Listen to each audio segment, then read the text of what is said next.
ان کے سخن میں وہ فہم اور ادراک پایا جاتا ہے، وہ لوگوں کو منتقل کیا، کیسے اس کو دیکھتے ہیں؟ جس کے بہن نے بھی کہا کہ کیا اعلیٰ حضرت نعت پڑھتے بھی تھے، تو میں نے پڑھا ہے کہ اعلیٰ حضرت رضی اللہ تعالیٰ عنہ کو جب کبھی گھر والے بیان کرتے ہیں اعلیٰ حضرت کے کہ جب اعلیٰ حضرت کو پیارے آقا علیہ السلام کا دیدار عطا ہوتا تو گھر والے فرماتے ہیں ہمیں دو چیزوں سے پتہ چلتا تھا، ایک تو آپ میٹھی چیز پکواتے یا منگواتے اور تقسیم کر دیتے، یا آپ مخصوص چند اشعار تھے وہ گنگناتے، واہ، تو اس سے یہ بات ہے کہ آپ نعت پڑھتے تھے، ٹھیک ہے۔ صحیح۔ دوسری بات یہ کہ اعلیٰ حضرت کی شاعری کے حوالے سے بات ہو رہی تھی اور مفتی صاحب نے محدث صورتی کی بات، تو مجھے ایک واقعہ یاد آ گیا کہ محدث صورتی رحمۃ اللہ تعالیٰ علیہ یہ اعلیٰ حضرت سے عمر میں کافی بڑے تھے، لیکن اعلیٰ حضرت اور ان کے درمیان محبت ایسی تھی کہ کسی نے حضرت محدث صورتی سے پوچھا کہ چونکہ وہ محدث تھے، پوچھا کہ علم حدیث میں آپ بڑھیں یا اعلیٰ حضرت بڑھیں؟ تو جب انہوں نے کسی پوچھنے والے پوچھا تو جواب دیا انہوں نے کہ یہ بات سنو، اعلیٰ حضرت اس وقت امیر المؤمنین فی الحدیث ہیں، واہ، تو فرماتا ہے کہ ساری زندگی اگر میں حدیث پہ کام کرتا رہوں پھر بھی میں اعلیٰ حضرت کا پاس سنگ نہیں پا سکتا۔ صحیح صحیح، وہ شخصیت جو خود محدث ہیں، صحیح، ان کے تاثرات اعلیٰ حضرت کے بارے میں کیسے؟ صحیح۔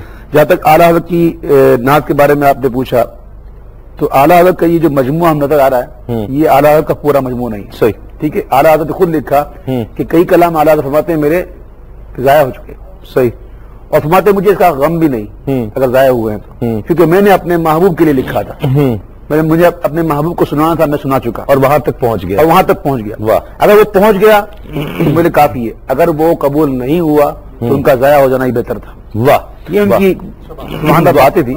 صحیح۔ ہمارے ساتھ ناظرین ایک بہت ہی معتبر شخصیت اور ٹیلی فون لائن پر موجود ہیں جو بہت ہی باذوق ایک آقا علیہ الصلوۃ والسلام کے ذکر کے حوالے سے، نعت کے حوالے سے، شاعری ادب کے حوالے سے ایک بہت اعلیٰ ذوق کی حامل شخصیت، تعلیم و تدریس سے ان کا تعلق ہے، بہت خوبصورت گفتگو فرماتے ہیں۔ میں آپ کا بہت مداح ہوں۔ پروفیسر انوار احمد زئی صاحب ہمارے ساتھ ٹیلی فون لائن پر موجود ہیں۔ السلام علیکم۔ وعلیکم السلام جناب والا، کیا حال ہے؟ الحمدللہ، آپ سنائیں، خیریت سے ہیں؟ طبیعت ٹھیک ہے؟ اللہ پاک کا کرم ہے، احسان۔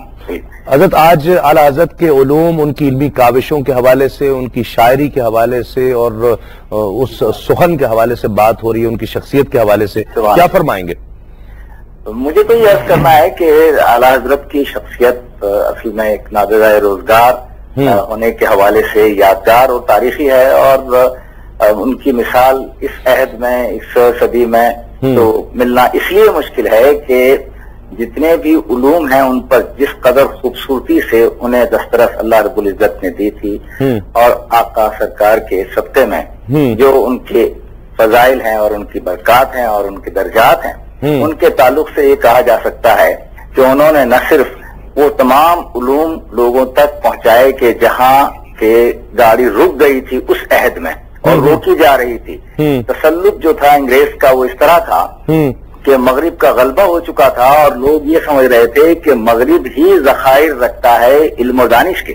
اللہ اللہ، یہ بہت اہم نقطہ ہے۔ جی میں کروں، اس عہد میں جس طرح اعلیٰ حضرت نے ہر علم پر، دیکھیے وہ عہد اسپیشلائزیشن کا تھا، کسی ایک مضمون، کسی ایک میدان، کسی ایک شعبے میں درک حاصل کرنا ان کے یہاں شان کے برابر تھا، سمجھا جاتا تھا، لیکن آپ نے تمام شعبہ علوم پر اس قدر دسترس ثابت کی ہے کہ ایک تو اسپیشلائزیشن کا ان کا جو چرچا تھا اور ان کی جو اصطلاح تھی اس کو نگیٹ کیا، اور دوسری طرف انہوں نے بتایا کہ مغرب کا غلبہ علوم پہ آپ کے ہو ہی نہیں سکتا، یہ خوشاچی ہیں جو آپ کے یہاں ابن الہیثم نے اور ابن سینا نے اور رازی نے اور غزالی نے کیا ہے، یہ اسے آگے بڑھا رہے ہیں۔ کیا بات؟ یہ دیکھو اس عہد میں ہم ان تمام مضامین پر بات کر کے یہ ثابت کر سکتے ہیں کہ یہاں ہمارے یہاں علوم پر دسترس حاصل کی جا سکتی ہے اور کی گئی ہے۔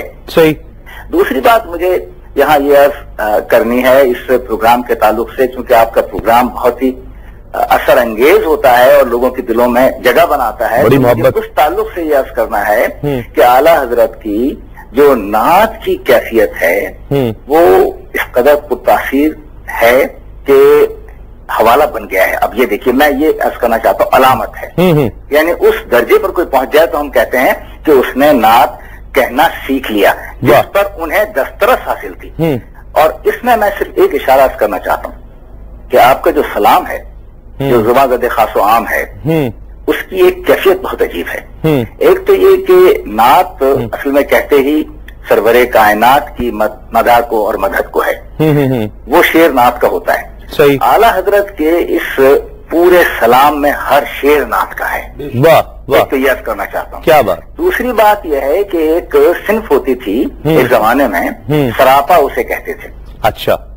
محبوب کی شان میں اس کے سرتا پا کیفیات کو نظم کرنے کو سراپا کہتے تھے. صحیح. آپ نے یہ بتایا کہ ان کے محبوب کون ہیں, اور وہی محبوب جو اللہ کے محبوب ہیں. کیا بات, سبحان اللہ. اور اس کے بعد آپ نے اس طرح بال سے لے کے اور پیشانی اور ابرو اور چشم اور بینی ناک اور لب اور ہوں اور یعنی گردن اور پھر اس کے بعد قدم تک آ گئے ہیں, وہ جو مکمل سراپا ہے وہ سلام ہے. واہ کیا بات. تو سراپے کی یہاں تجدید ہوئی ہے.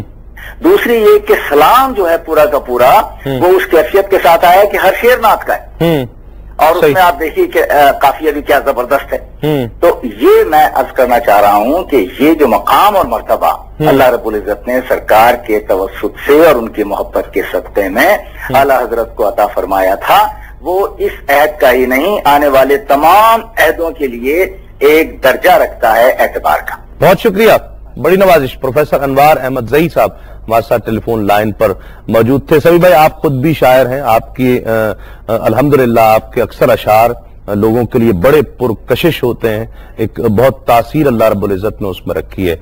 اعلیٰ حضرت کا اسلوب ہم جب دیکھتے ہیں, شمس بریلوی نے یہ کہا تھا کہ میں اعلیٰ حضرت کو غالب سے بڑا شاعر مانتا ہوں اس لیے کہ